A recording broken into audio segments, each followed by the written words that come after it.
So today's topic is processing big data, integrating disparate data stores. So आज हमारा third unit start होगा और उसमें हम डिस्कस करेंगे processing big data.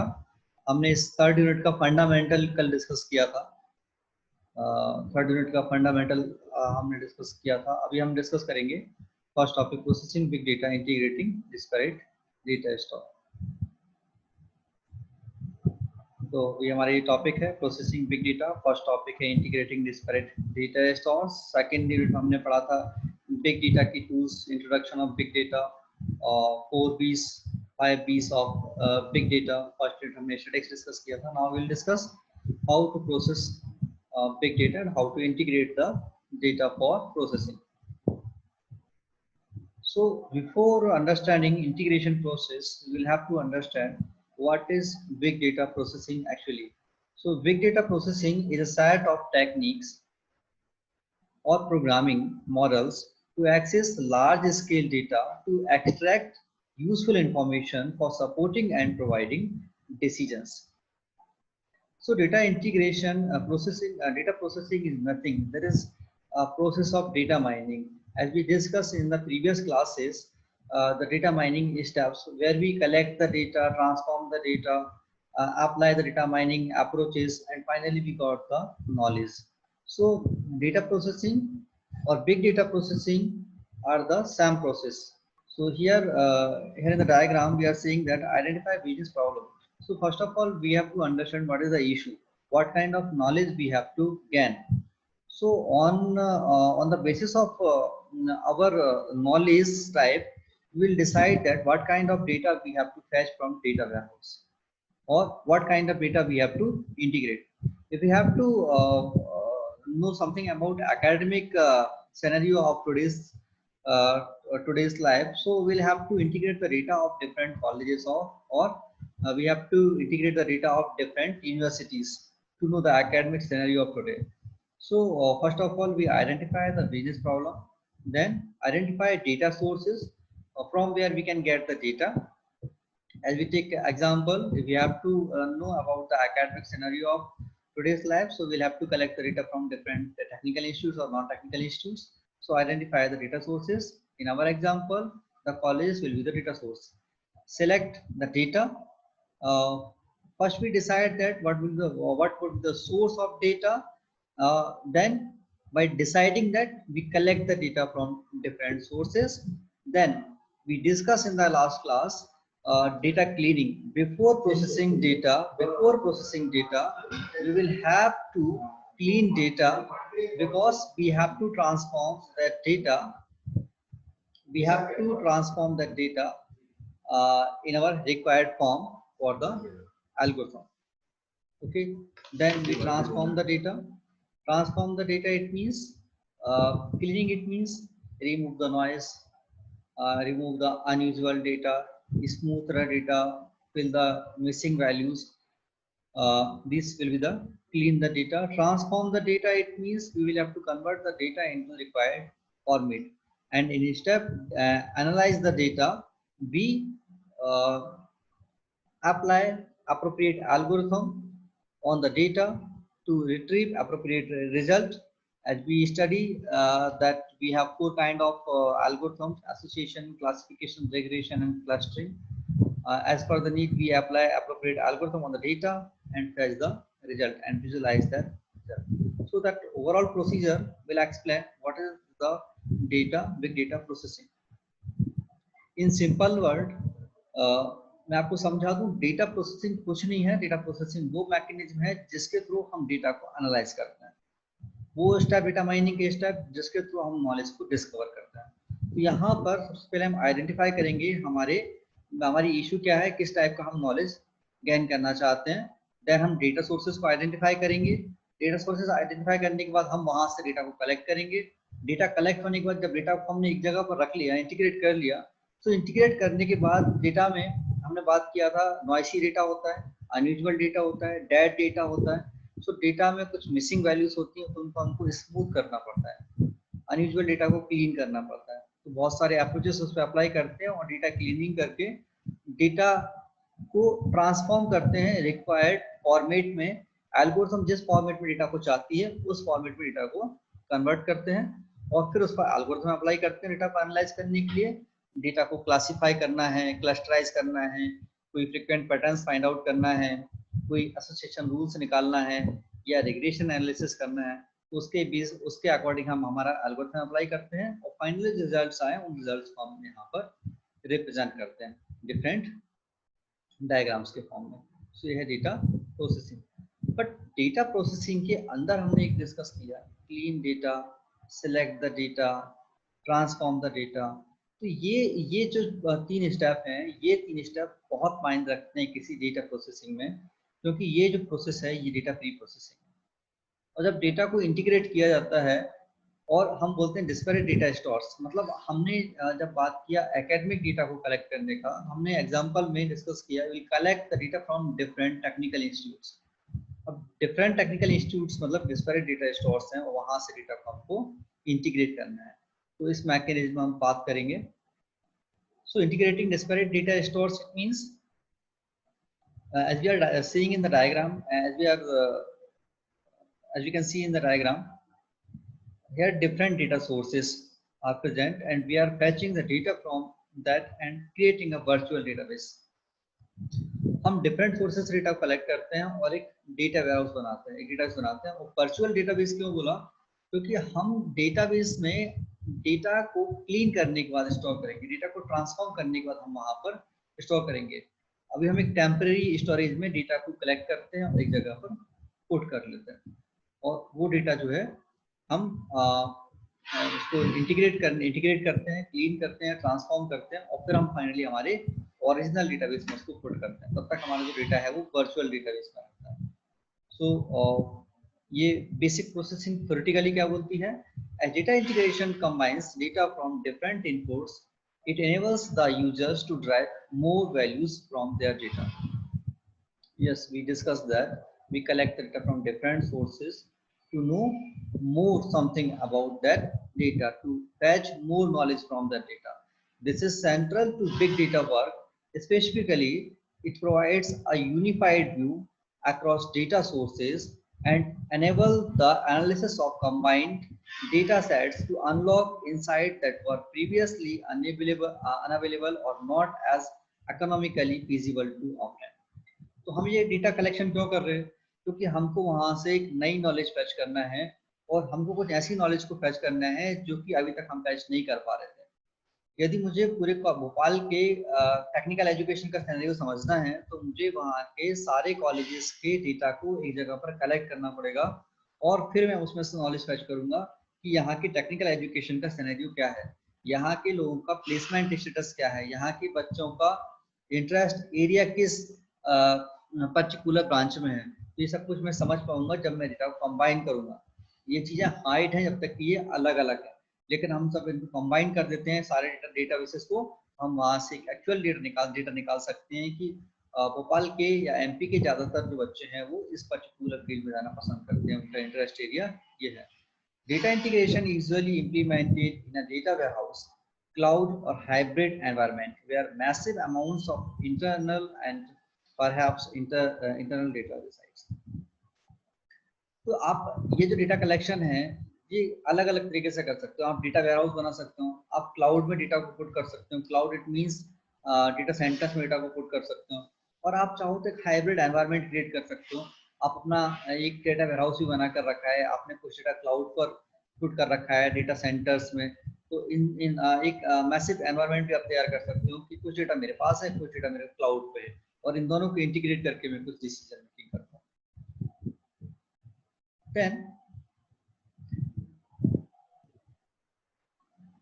types of data integration tools. So what kind of tools we have to use?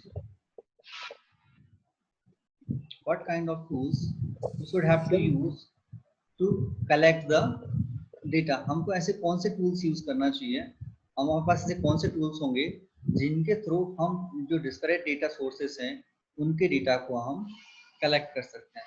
हमने एक term पढ़ा था मैप रेड्यूस में, ETL मैप रेड्यूस हम पढ़ रहे थे। सॉरी डेटा बिग डेटा हम पढ़ा था हमने, बिग डेटा प्रोसेसिंग हमने टर्म पढ़ा था ETL। सो ETL क्या था? Extract, transform and load. तो ये वो बेसिक मैकेनिज्म है जो कि डेटा इंटीग्रेशन में यूज होता है। एक्सट्रैक्ट इट मींस डेटा को एक्सट्रैक्ट किया, transform it means required format में कन्वर्ट किया और उसको हमने लोड कर दिया हमारे एक्चुअल स्टोरेज में। So that mechanism is known as ETL, extract, transform and load. So platforms that extract data from a data source, transform it into a common format and load it onto a target destination may be part of data integration solution or vice versa. Data integration and ETL tools can also be referred to synonymously. अभी यहाँ पर जो ETL है वो basically इस तरह के tools हैं जो डेटा को एक्सट्रैक्ट करते हैं, ट्रांसफॉर्म करते हैं और लोड कर देते हैं। कहाँ पर? आपके टारगेटेड डेटा स्टोरेज में। वो कुछ भी हो सकता है, आपका वेयर हाउस हो सकता है, लोकल वेयर हाउस हो सकता है, डेटा वेयर हाउस, आपका सर्वर हो सकता है, क्लाउड हो सकता है, डेटा सेंटर हो सकता है, या आपका कोई अदर डेटा स्टोरेज हो सकता है। Data catalogues that enable a common business language and facilitate that discovery, understanding and analysis of information. ये इस तरह के टूल्स हैं डेटा को इंटीग्रेट करने के जो कि एक स्पेशल काइंड ऑफ नॉलेज को रखते हैं। जैसे कि मैं बात करूं SIRT की, जो एकेडमिक ओरिएंटेड काम करता है, तो यहाँ पर मैं एक डेटा कैटलॉग बनाऊं जहां पर केवल एकेडमिक डेटा को ही स्टोर करूंगा और जब मुझे एकेडमिक रिलेटेड की इंफॉर्मेशन फैच करनी होगी तो उस डेटा को एनालाइज करके मैं वहां से वो रिक्वायर्ड इंफॉर्मेशन को फैच कर दूंगा। तो ये जो मैकेनिज्म है ये सब्जेक्ट ओरिएंटेड है बेसिकली। जैसे ऑर्गेनाइजेशन में है, कैटलॉग का मतलब ही होता है कि आप उस पर्टिकुलर चीज को एक जगह पर रिप्रेजेंट कर रहे हो, तो वहां पर स्पेशल काइंड ऑफ डेटा को हम पुट करते हैं इस तरह के टूल्स का यूज करते हैं। Data governance tools that ensure the availability, usability, integrity and security of data. यहाँ पर हम बात कर रहे हैं डेटा गवर्नेंस टूल्स की। It means we'll have to collect the data which is very important, but that is very essential, which is used to make important decisions for the management. तो वहाँ पर डेटा की availability बहुत important है, क्योंकि मैं terminal या quarterly एक मीटिंग करता हूँ मेरी ऑर्गेनाइजेशन की, मेरी कंपनी की, और वो 4 महीने की जो मीटिंग होती है उस मीटिंग में मैं डिसाइड करता हूँ कि अगले 4 महीने की पॉलिसीज क्या होंगी। तो वहाँ पर मुझे डेटा की अवेलेबिलिटी बहुत इंपॉर्टेंट है। पिछले 3 महीने का डेटा मुझे कलेक्शन होना बहुत जरूरी है। डेटा की अवेलेबिलिटी होनी चाहिए, डेटा की यूजेबिलिटी होनी चाहिए, डेटा कलेक्ट किया वो यूजफुल होना चाहिए। Data integrity, it means that data should be integrated and data should be secure. क्योंकि यदि मैंने डेटा कलेक्ट किया पिछले 3 महीने का, उसको मैंने ऐसे अपनी जगह पर रख लिया, इंटीग्रेट कर लिया और मैंने उसको शेयर रखा, मैंने उसको सिक्योरिटी नहीं प्रोवाइड की, तो मेरी राइवल कंपनीज जो हैं, जो मेरे साथ में जो कंपनीज काम कर रही हैं या जो ऑर्गेनाइजेशन मेरे साथ में काम करते हैं, मेरे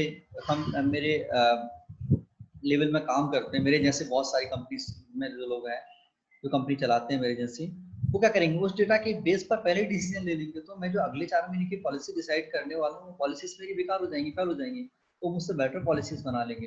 तो वहां पर जो है आपका डेटा सिक्योर होना जरूरी है। तो availability, usability and integrity. Data cleaning tool that identify, correct और remove incomplete, incorrect, inaccurate or irrelevant parts of the data. So another kind of tools कैसे होते हैं, जो डेटा को आइडेंटिफाई करते हैं। जो हम डेटा की क्लीनिंग की बात करते हैं, हमने कहा था ये जो 3 चीजें हैं ये हमारे डेटा इंटीग्रेशन में यूज होती हैं। डेटा क्लीनिंग, डेटा आपका ट्रांसफॉर्मेशन जो है वो डेटा इंटीग्रेशन के ही पार्ट है। सो एक तरह के टूल इस तरह के होंगे मार्केट में जो कि नॉइसी डेटा को रिमूव करेंगे। नॉइस डेटा इट मींस जो डेटा काम का नहीं है, अनयूजेबल डेटा को रिमूव करेंगे, मिसिंग वैल्यूज को फिल करेंगे, कहीं पर डेटा जो है उसको स्मूथ करने का काम करेंगे। सारी फील्ड फिल्ड है उसकी, बट उसका सैलरी नहीं फिल, तो हम उसके ऊपर या नीचे के रिकॉर्ड्स को देखकर उसकी वैल्यू को फिल कर सकते हैं, या हम वहां पर एक फिक्स अमाउंट फिल कर सकते हैं, या फिर हम वो सारे सैलरीज का मीन लेके वहां पर फिल कर सकते हैं। तो कुछ स्मूथिंग टेक्निक्स होती हैं, उनका यूज करके डेटा को स्मूथ कर सकते हैं। इनकरेक्ट डेटा को हम एक्यूरेट कर सकते हैं, हटा सकते हैं, इनएक्यूरेट डेटा है उसको वहां से रिमूव कर सकते हैं। तो ऐसे टूल्स जो कि डेटा को इंटीग्रेट करने के पहले करेक्ट करते हैं, अन्य अनयूजुअल डेटा को रिमूव करते हैं, इनकम्प्लीट डेटा को हटाते हैं, कंप्लीट करते हैं, है ना, उसकी एक्यूरेसी को चेक करते हैं, ऐसे टूल्स हो सकते हैं। Data replication tools, data replication tools ऐसे टूल्स हैं डेटा इंटीग्रेशन के केस में जो कि डेटा की रेप्लिका तैयार करते हैं। रेप्लिका तैयार करते हैं, it means replicate means copy तैयार करते हैं। कॉपी किस तरह से करेंगे? Capable of replicating data across SQL and no SQL, relational and non relational databases for the purpose of improving transactional integrity and so copy it means not only the copy and paste कि हमने यहाँ से data को copy किया और कहीं paste कर दिया। So we are not talking about just copy and paste processing. Here we are talking about the data from SQL to NoSQL. SQL to NoSQL, it means we are talking about data which is in the row and columns, and another data is in not in proper format of row and column. आपका जो data है वो textual data है, but उसमें space से उसको उन्होंने वहां पर क्या कर रखा है, सेपरेट कर रखा है। तो क्या करेंगे, वो स्पेस सेपरेटेड डेटा है। कई बार हम जब डेटा एनालाइज करने जाते हैं, रिसर्च फील्ड में डेटा सेट्स को एनालाइज करते हैं, तो वहां पर हमारे पास जो डेटा सेट्स होते हैं वो स्पेस से सेपरेटेड होते हैं। मतलब किसी का नाम लिखा हुआ है, patient ID, patient name, patient symptoms and disease, तो पूरा एक पैराग्राफ, एक लाइन लिखी हुई है। उस लाइन में उसका पहले लिखा हुआ है उसका patient number, then patient name, then symptoms, then disease, ये सारी चीजें उसकी एक ही लाइन में लिखी हुई है। अगले लाइन में दूसरे पेशेंट का डेटा, तीसरे लाइन में तीसरे लाइन का पेशेंट का data. when we have to analyze that kind of data, then we have to convert the data into row and columns. तो कैसे कन्वर्ट करेंगे? स्पेस से वो डेटा जो है सेपरेट है, तो उसको जो है हम टपल्स में डेटा को टपल्स में क्लासिफाई करेंगे, और टपल्स में क्लासिफाई करने के बाद में उस डेटा को हमारे जो हमारा एक्सपर्ट मैकेनिज्म है उसके थ्रू हम रो एंड कॉलम में उस डेटा को कन्वर्ट कर देते हैं। ठीक है, सो यहाँ पर डेटा को आप कुछ ऐसे टूल्स होंगे जो एसक्यूएल टू नोएसक्यूएल डेटा को कन्वर्जन के लिए हम यूज करेंगे। So now the last one is the data warehousing. So the next one is the data warehouse. Data warehouse हमने डिटेल में डिस्कस पहले भी किया था, जब हमने जब क्लासेस स्टार्ट किए थे, बिग डेटा स्टार्ट हुआ था, डेटा हमारा स्टैटिक्स स्टार्ट हुआ था, हमने डिस्कस किया था। सो सबसे ज़्यादा यूज होने वाला जो डेटा इंटीग्रेशन का जो टूल है वो डेटा वेयरहाउस ही है, क्योंकि डेटा वेयरहाउस हमको फैसिलिटेट करता है different kind of heterogeneous data को पुट करने का और उसकी रिलेवेंट इंफॉर्मेशन रखने का, ओलैप सर्वर्स डिजाइन करने का, जहाँ पर हम मेटा डेटा और आपका डेटा मार्ट्स का कॉन्सेप्ट यूज करते हैं, सब्जेक्ट ओरिएंटेड इंफॉर्मेशन को पुट करते हैं। Data warehouse it means collection of different kind of data but in well manner. So centralized data repositories used for reporting and data analysis. The next one is the data migration tool. Data migration tool, it means the transform data between computers, storage devices or formats. यहाँ पर आपको हो सकता है कि data को एक format से दूसरे फॉर्मेट में कन्वर्ट करना पड़े। कभी कभी हम एसक्यूएल डेटा को किसी एल्गोरिथम में यूज करते हैं, या हम ऐसा करें कि हम सिंपली समझे तो हमारे पास डेटा जो है वो एक्सेस में है और हम उसे यूज करना चाहते हैं माई एसक्यूएल में। हमारा जो टूल है, जो एल्गोरिथम माई एसक्यूएल से डेटा को फेच करता है, so to convert the data, access data into the SQL data, so we can use such kind of tools which will migrate the data from one format to another format.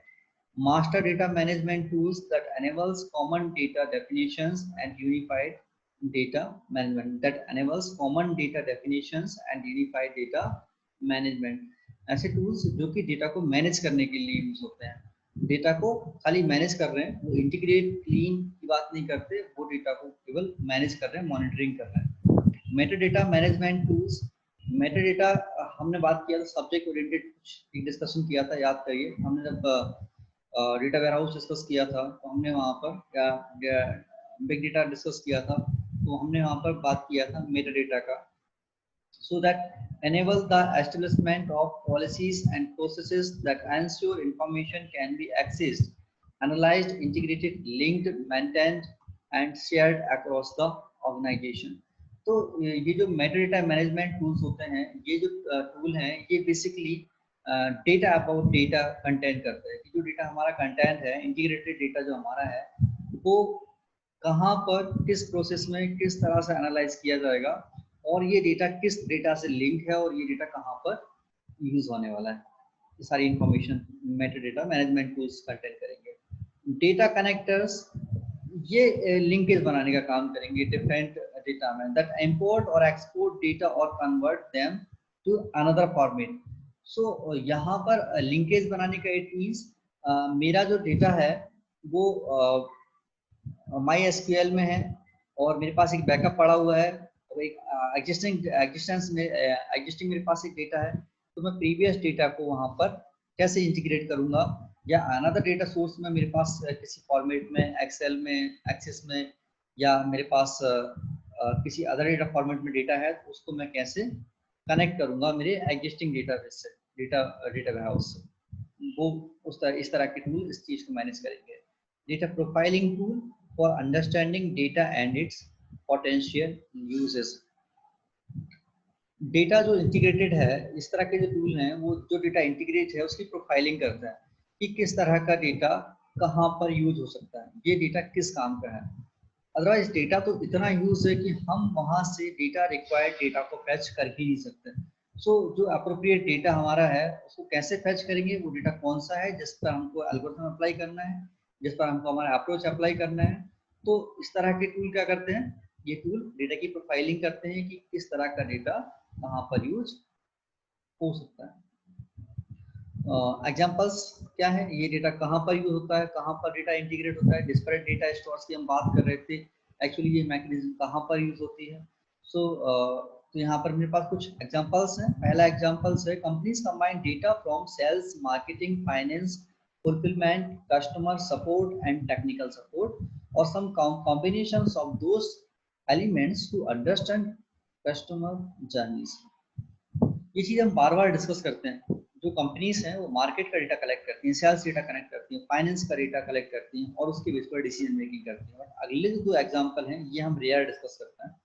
तो ये सब policy making तो data के base पर ही होती है और data को इंटीग्रेट करना पड़ता है, तब ये आपकी पॉलिसी मेकिंग होती है। Public attractions such as zoos combine weather data with historical attendance data to better predict staffing requirements on specific dates। और उसके बाद एग्जांपल है, hotels uses weather data and data about major events, that is professional sports, playoff games, championships और rock concerts to more precisely allocate resources and maximize profit through dynamic pricing। ये दोनों example लगभग common है। जो hotels होते हैं, जो tourism places होते हैं, जो टूरिज्म मैनेजर्स होते हैं, वो इस चीज की मॉनिटरिंग करते रहते हैं कि वेदर किस टाइम पर कैसा होगा और उसके बेस पर ऑफर्स डिसाइड करते हैं। आपने देखा होगा ऑफ सीजन में जो आपके टूरिज्म प्लेसेस होते हैं वहाँ के रेट्स कम होते हैं, होटल्स में ऑफर ज़्यादा आते हैं। बट ये जब आपका सीजन चल रहा होता है तो उस सीजन में वहाँ पर रेट्स हाई होंगे, आपको ऑफर्स भी कम मिलेंगे। सेम जो सीन है वो होटल्स का होता है। होटल्स भी ये देखते हैं कि जैसे कि आप पूरा बात करते हो, ओलंपिक की बात करते हो या वर्ल्ड कप की बात करते हो। वर्ल्ड कप का मैच यदि इंदौर में होना है तो इंदौर के होटल्स उन डेट्स में अपनी बुकिंग को रिजर्व करके रखेंगे और उन डेट्स में कोई डिस्काउंट नहीं देंगे। जो एक्चुअल अमाउंट है, एक्चुअल उनका जो फीस है, जो एक्चुअल उनका जो चार्जेस हैं वो चार्ज करेंगे, बट ऑफ सीजन में। तो इन सारी चीज़ों की मॉनिटरिंग तब हो पाती है जब वो प्रीवियस रिकॉर्ड्स को देखते हैं कि प्रीवियस जब वर्ल्ड कप जैसा ऐसा कोई इवेंट हुआ था तब कितने लोग हमारे होटल्स में आए थे, तो मुझे कितनी अवेलेबिलिटी चाहिए, कितनी जगह पर मुझे ऑफर्स देनी चाहिए, कहाँ पर ऑफर्स नहीं देने चाहिए, है ना। सो यहाँ पर कुछ डेटा इंटीग्रेशन की कुछ अप्रोचेस हैं। डेटा कंसोलिडेशन ये पहला टाइप है, ये बोलता है जो ETL पे काम करता है, डेटा कलेक्ट करने पे काम करता है। Data propagation is the use of applications to copy data from one location to another. ये हमने अभी डिस्कस किया था, जहाँ पर दो मैकेनिज्म्स होते हैं। एक होता है EAI जो कि एंटरप्राइज एप्लीकेशन इंटीग्रेशन है, स्पेसिफिकली कंपनीज के डेटा को इंटीग्रेट करने का काम करता है।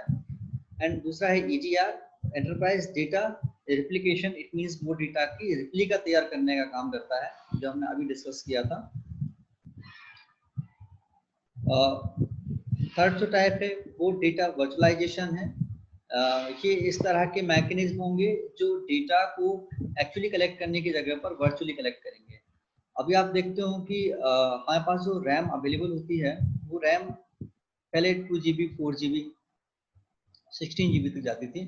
आज तक हमारी रैम 32 GB तक भी नॉर्मली चली जाती है। जो आपके वर्क स्टेशन होते हैं, जो अच्छे कंप्यूटर होते हैं, हैवी कंप्यूटर, 32 GB तक आपका रैम आपका जो है रैम हैवी रैम हो सकता है। तो वहाँ पर डेटा को टेम्परेरी स्टोरेज में रखा जाता है, क्योंकि डेटा को प्रोसेस करेंगे, प्री प्रोसेस करेंगे, देन उसको हम एक्चुअल मैकेनिज्म के लिए सेकेंडरी स्टोरेज में सेव करेंगे। सो ऐसे मैकेनिज्म जो डेटा को वर्चुअली मैनेज करते हैं।